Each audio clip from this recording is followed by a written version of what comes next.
guys, long time no see. I just realized this week that I haven't done another video since my Nanolist November writing update I did like 3 weeks ago. So for that, I apologize. Things have been crazy around here. Totally crazy. Yeah. So, you might be wondering what's new, because the image quality, the sound quality, the light quality all looks muy bueno, right? Really good. I got a new camera, like an actual camcorder. I'm not recording this on just my little tiny camera anymore. I would show it to you, this awesome new camcorder, but since we're recording right now, I bet you can understand why that's not really gonna be possible.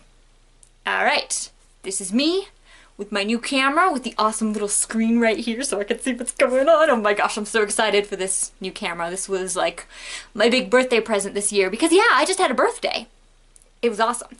Anyway, we are here because I am reviewing a book today. The String Quartet by Dan Hupalo. This is, I believe, classified as a middle grade fiction. This is a story about a girl who finds a cello in this dilapidated old barn, and she's really excited to find this cello because she had to sell hers when they moved to this new house, and so now she can have a cello, so she can take cello lessons with the music class at her new school that she's starting soon, and it's just going to make the whole move feel a lot easier because she doesn't know anybody at the new school, and the cello and the music lessons are just really going to help ease her into that. And plus, you know, she loves the cello, she loves music. But when Dawn starts playing the cello, things begin to happen. Magical things. And during practice one day with her string quartet, the cello transports all four to another world. Okay, so right off the bat, middle grade fantasy. This is gonna be a good read, right? One of the things I really loved about this story was how Hupalo used music almost as its own kind of magic. That idea is just kind of threaded throughout the entire book. There was one point where they were using the magic in the story, and they described it as playing the music of the universe on like magic strings, and I tried to find the exact spot where they used that reference, but I didn't have time to find it, so I apologize. But it's somewhere in there. There's something like that in here, and I just thought it was a beautiful description. It was gorgeous. I might have to start investing in those little post-it notes that everybody's always using to tag sections in the book. Never been a big fan of those, but I might have to start using those now. Then I would always know where the quote is. As someone who's always loved the idea of playing music, this gave me goosebumps more than once. While it did take me a while to get into this book, it was probably about 80 pages or so before I really started to get invested in the story. While that was the case, it does have a great story with lots of twists and turns, and the plot is pretty convoluted. I did have some troubles with the writing style and the storytelling itself because there is a lot of head jumping in this narrative, and so at one point we're in Dawn's head, and 3 paragraphs later we're in Elliot's head, and 2 paragraphs later we're in Abigail's head. While I love a good head jumping story, some of these leaps were unclear to the reader and it could be confusing. One of the other things that was a little confusing about the story is the fact that there's a prologue, and the prologue was pretty good and really interesting. And it has to do with several characters who come in later into the story in the present day storyline. But we have no indication really of what happened to those characters from the time of the prologue to the present day. So we're not really sure what exactly happened to them. There's enough detail given that you kind of get the gist of what's going on, so it's not like a huge loss for the story, but it does feel like there's a hole in the history.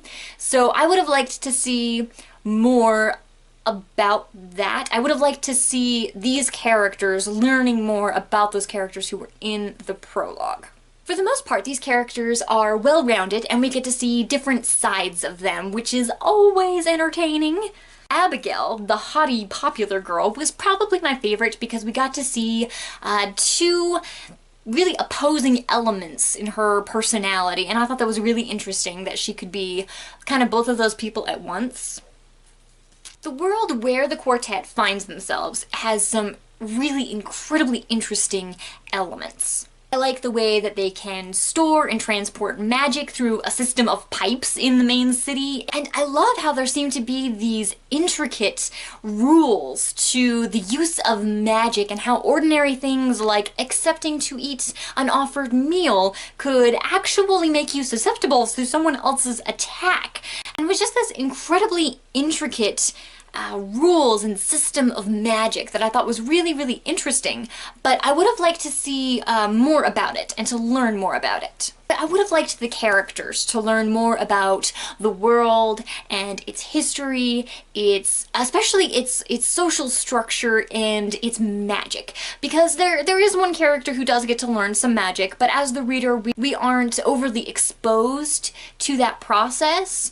And they do learn a little about the history, but it's not very in-depth, I guess. I would have liked to know more, like I said, the characters in the prologue and how they got from the prologue to the present day versions of themselves. I wanted to know more about that. But that's just me, and you know me, I love some good backstory.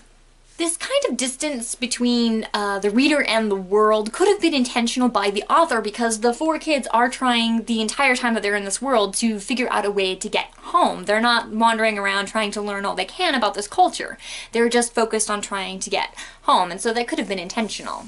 So on the whole, this was a really fun story. I would have liked to see a little more depth to it, but you know, that's me.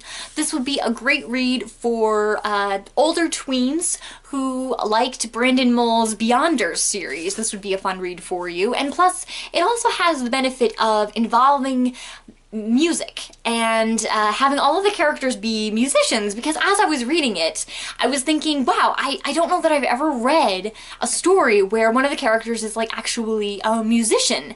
It doesn't seem like it would be a big deal at the forefront, but when I actually got down to it, a lot of their thoughts were focused to instruments and music, and that's kind of how their thought process worked. And I thought that was really interesting, because I'm not really a musician. Well, not yet. I do have my dreams about a keyboard, but you know. So it was just a different kind of character, a different kind of use of this kind of genre, and I thought it was really interesting. So this story gets 3 stars, and like I said, it would be great for those of you tweens who enjoyed the Beyonder series by Brandon Mull. Alright guys, that's it from me, and we'll be seeing more of you.